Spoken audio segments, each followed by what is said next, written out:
Assalamualaikum warahmatullahi wabarakatuh. Bismillah, alhamdulillah, wassalatu wassalamu ala rasulillah wa ala alihi wa sahbihi wa mawala amma ba'da.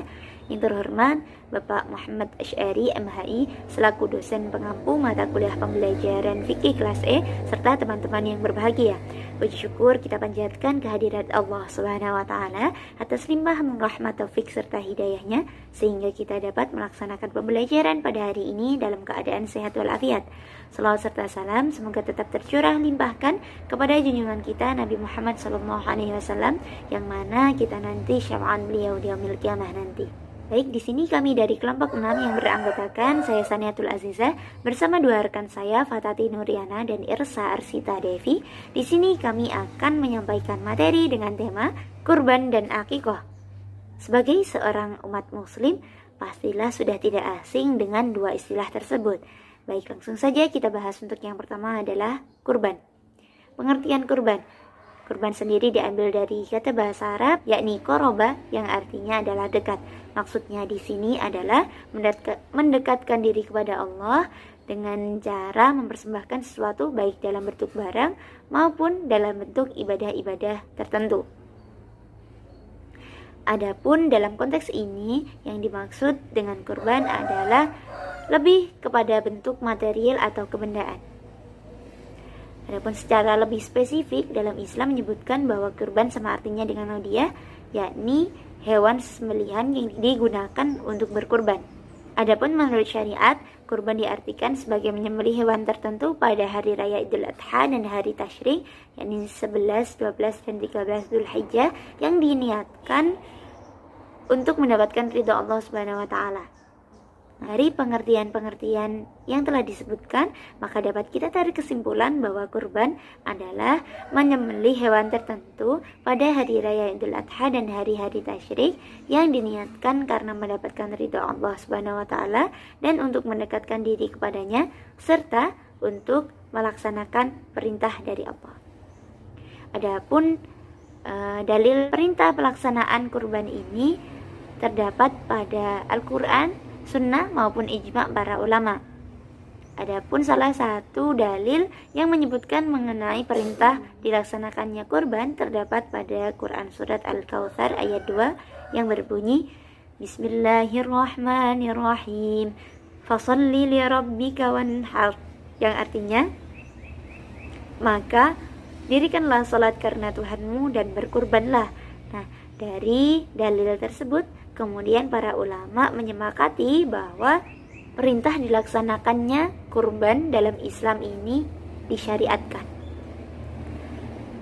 Kemudian untuk hukum dari kurban. Hukum kurban sendiri para ulama berlainan pendapat dalam menghukuminya. Ada yang berpendapat bahwa hukum kurban adalah wajib bagi yang berkelapangan rizki. Adapun ulama yang menyatakan pendapat ini adalah dari kalangan Imam Abu Hanifah. Nah, untuk jumhur ulama selain dari kalangan Abu Hanifah, termasuk juga dari kalangan Imam Syafi'i menyebutkan bahwa hukum dari kurban adalah sunnah muakkad. Kemudian untuk waktu pelaksanaan penyembelihan hewan kurban ini, para ulama bersepakat bahwa waktu yang paling afdal untuk melaksanakan penyembelihan hewan kurban adalah hari pertama Idul Adha, yakni dilaksanakan setelah sholat Id pada tanggal 10 Dzulhijjah, dari mulai setelah sholat Id sampai dengan tergelincirnya matahari di hari itu. Dan untuk hari-hari diperbolehkannya melaksanakan penyembelihan hewan kurban adalah hari Tasyrik, yakni 11, 12, dan 13 Dzulhijjah.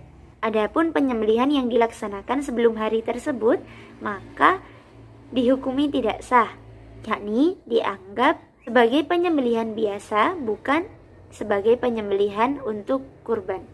Assalamualaikum warahmatullahi wabarakatuh. Di sini saya akan menjelaskan tentang hewan kurban dan syaratnya.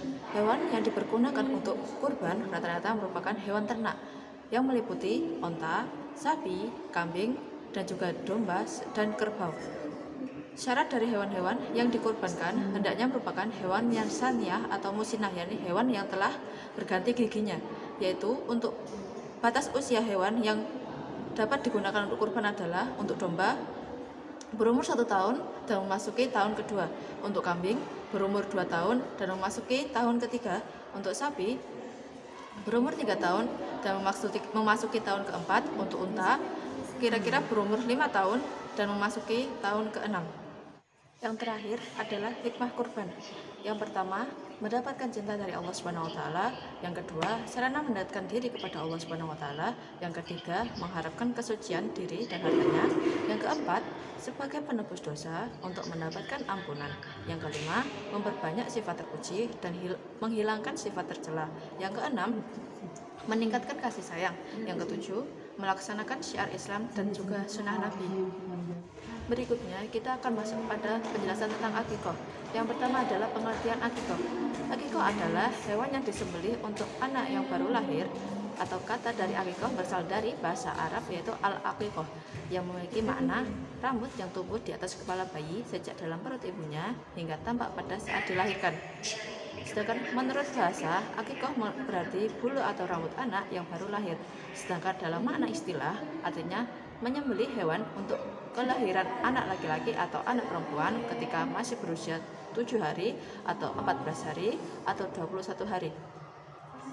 Bahkan dalam pelaksanaan akikoh juga dilaksanakan cukur rambut dan diberikan nama kepada anak yang baru lahir.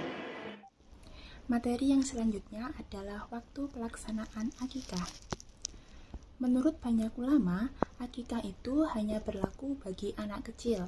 Namun sebagian ulama yang lain menyatakan bahwa akikah boleh dilakukan setelah orang beranjak dewasa atau sudah dewasa. Penyembelihan hewan akikah sebaiknya dilaksanakan pada hari ke-7 atau hari ke-14, dan jika tidak bisa, maka boleh dilakukan kapan saja. Dari kedua pendapat di atas dapat diambil kesimpulan bahwa penyembelihan hewan akikah yang paling baik ialah dilaksanakan pada hari ke-7 dari kelahiran seorang anak. Sedangkan bagi orang yang belum diakikahkan, maka akikah itu dapat dilaksanakan setelah umur dewasa. Kemudian adalah ketentuan akikah.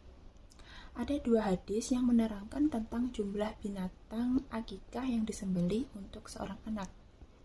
Hadis yang pertama menerangkan bahwa Rasulullah SAW mengakikahkan cucu laki-laki beliau masing-masing dengan seekor kambing.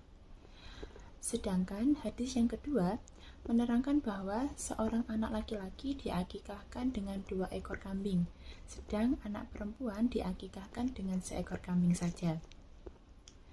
Banyak ulama berpendapat bahwa semua hewan yang dijadikan hewan kurban seperti unta, sapi, kerbau, kambing, domba itu dapat juga digunakan sebagai hewan akikah. Sedangkan syarat-syarat hewan yang dapat disunahkan untuk akikah itu sama dengan syarat yang ada pada hewan kurban, baik dari segi jenisnya, kemudian ketidakcacatannya, dan kejelasannya. Syarat-syarat hewan yang bisa atau dapat dikatakan sah untuk dijadikan hewan akikah itu sama dengan syarat-syarat hewan untuk kurban, yaitu tidak cacat, tidak berpenyakit, cukup umur, yaitu kira-kira berumur 1 tahun. Kemudian warna bulu sebaiknya memilih yang berwarna putih. Yang terakhir adalah hikmah akikah. Yang pertama, membebaskan anak dari ketergadaian. Kemudian pembelaan orang tua pada hari penimbangan amal ibadah. Kemudian menghindarkan anak dari musibah dan kehancuran, sebagaimana yang telah dicontohkan Nabi Ismail dan Nabi Ibrahim. Kemudian membayarkan hutang orang tua kepada anaknya. Kemudian pengungkapan rasa gembira demi tegaknya Islam dan keluarnya keturunan yang di kemudian hari akan memperbanyak umat Nabi Muhammad SAW. Kemudian melepaskan bayi dari godaan setan dalam urusan dunia dan akhirat. Dan yang terakhir adalah melestarikan sunnah Nabi Muhammad SAW. Sekian presentasi dari kelompok kami mengenai tema kurban dan akikah. Kurang lebihnya kami mohon maaf yang sebesar-besarnya. Syukron. Wassalamualaikum warahmatullahi wabarakatuh.